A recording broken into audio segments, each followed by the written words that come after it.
So Sal, tell me a little bit about your history and kind of what motivates you and what your passions are. The motivation comes from being poor, really. And so I was born in Sicily uh, with my parents living there.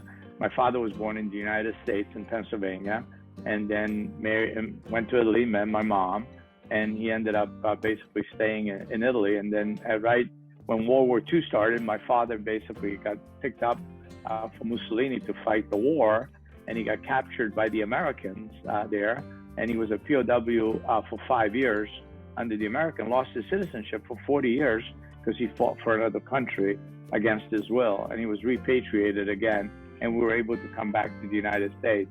So basically in Italy, when I grew up there in Italy, we were so poor. It was incredible. We were living we had one little room downstairs. We had no running water. We had another room upstairs, a small, very tiny bedroom. The entire house was only about 700 square feet. And basically we all slept in one room, and then we had a horse, and every day we went to the farm and, got the grapes, got the pears, got the apples, and got the olives for the oil. And this is how we lived. And so finally we came to the United States to live with my uncles and aunts.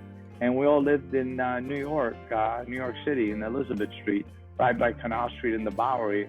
And it was another poor area also. And we were two families living in a one bedroom apartment, and we didn't even have a bathtub. We had to go take our showers, our bath upstairs by my aunt out there. So that kind of, as I was seeing that and I was seeing what was going on, how poor we were, it gives you that drive just to do better and better. And what got me where I am as a pilot right now, I flew on a Pan Am flight when I first was here in the United States. My aunt was dying of leukemia in Italy, and we went back to Italy. And there was in those days, the cockpit door was open. We were in a Boeing 707. The Pan Am captain was walking down the aisle. He looked beautiful. He had a double-breasted jacket. And I was just a young man, and around 16 years old. And I was very impressed by him. And he invited me to come up to the cockpit. And I spent the entire transatlantic flight in the cockpit. And while I was in the cockpit, I was watching the flight attendants coming up there, giving him the meals. And it was just a very, very, something I had never seen before. And at the end, when we arrived in Rome, the captain was so nice, gave me all his maps and everything else. And he said to me, "Do you have any questions?" And I said to him, "Does this job pay well?" And he said, "This job is a great job, because if you don't like to work." And the reason is my father was making $35 a week for a full week's work. And this captain was making way more and was living a luxurious life. So the next question I asked him, I said, "How do I become a pilot?" And he said, "Well, you can go private. You can go to the academy, which the government pays, and they're free." And basically I said, "You know what? I'm going to go to the academy." I was so naive.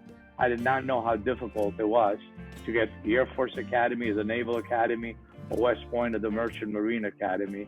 And basically I started looking into the academy.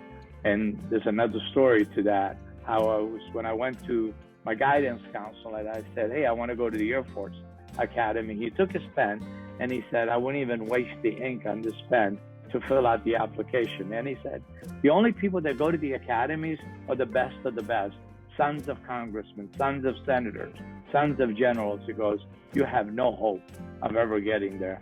And that motivated me even more to prove him wrong, in which I did. And I moved to a different counselor, and he helped me fill the application. And I actually was accepted into the Air Force Academy. When I went to the Air Force Academy, I graduated out of the academy, and I went to flight school. And I was very fortunate to get a fighter out of the flight school at Columbus Air Force Base, Mississippi. And then from there, my first assignment was at Osan Air Base, Korea. And out of Osan, I was very lucky and very fortunate to get one of the most premier fighters in the world, the F-15 Eagle.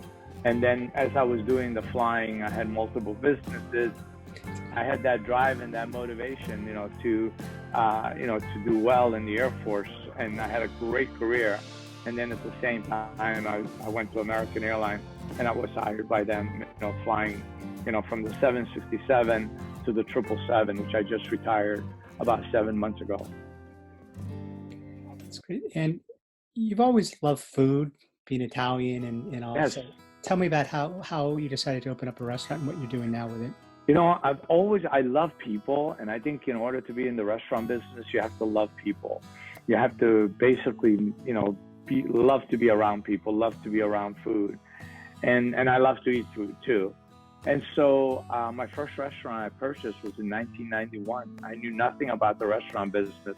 So I saw in the Washington Post that somebody was selling a restaurant. I went there and I offered them some money, and I bought this restaurant. We signed the contract. They left, and I took over the contract, the restaurant, and I just started. Basically, I've been in the restaurant business since 1991 for a long time. So you've always had a high regard for law enforcement, first responders, and also with this virus going on, and kind of the world shutting down and restaurants are having a tough time. They're not being open to, to serve in diners. So tell me what you're doing for the first responders now.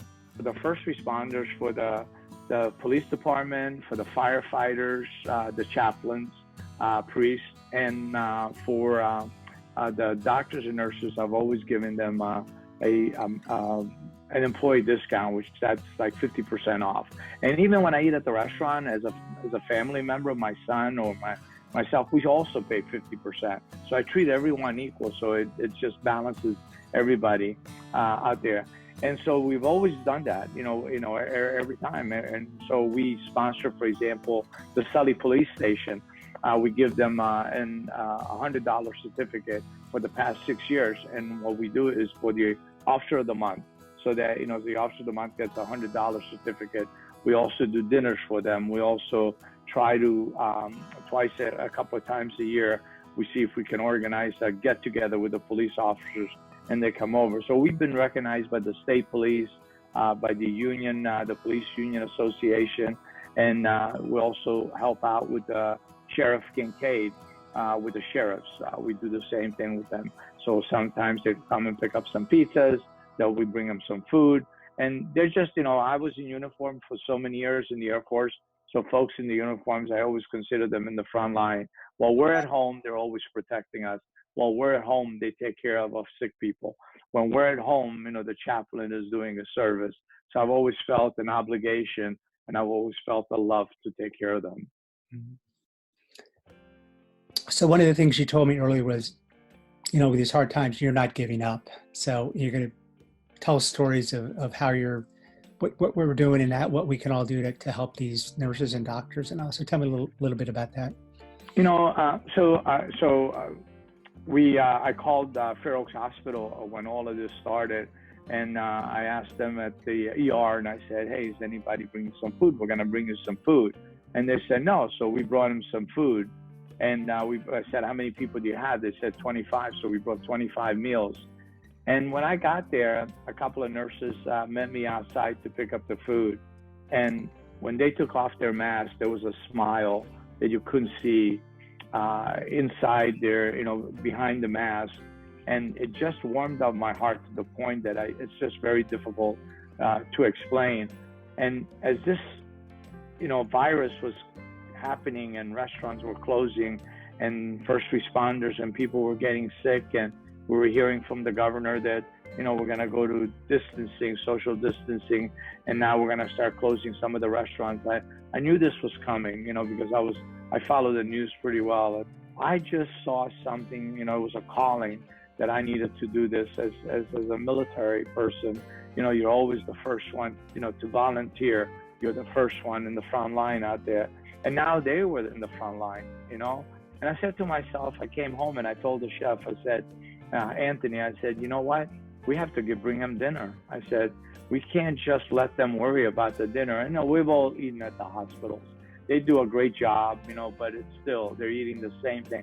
My wife Gina was a labor and delivery at Fair Oaks. So we kind of have a certain love for Fair Oaks because of her work, and she knows the doctors and the staffs, and she delivered many babies there. So then we brought them dinner, and we called them up again.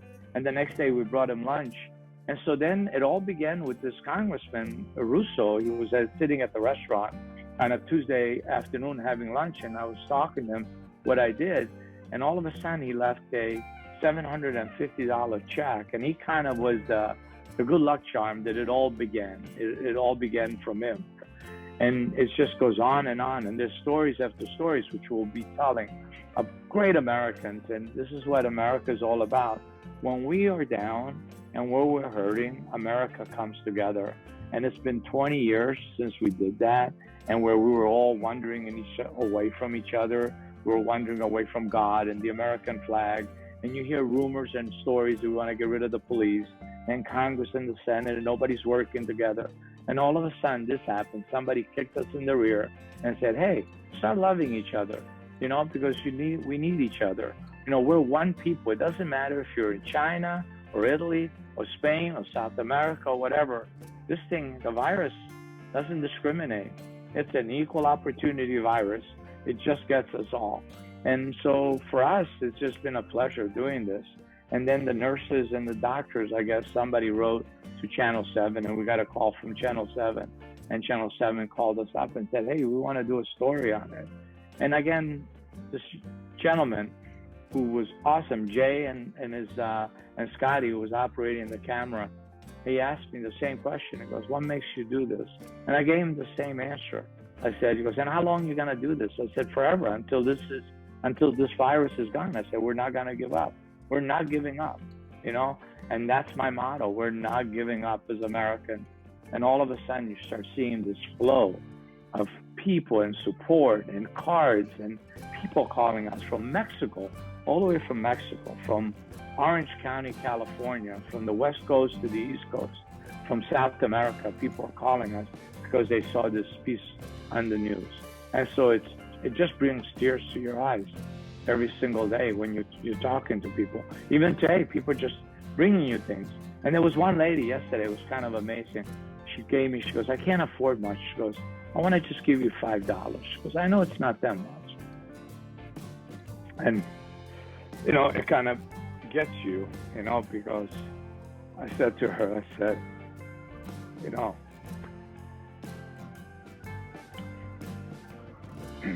it's not the $5. It's just the dollar that matters.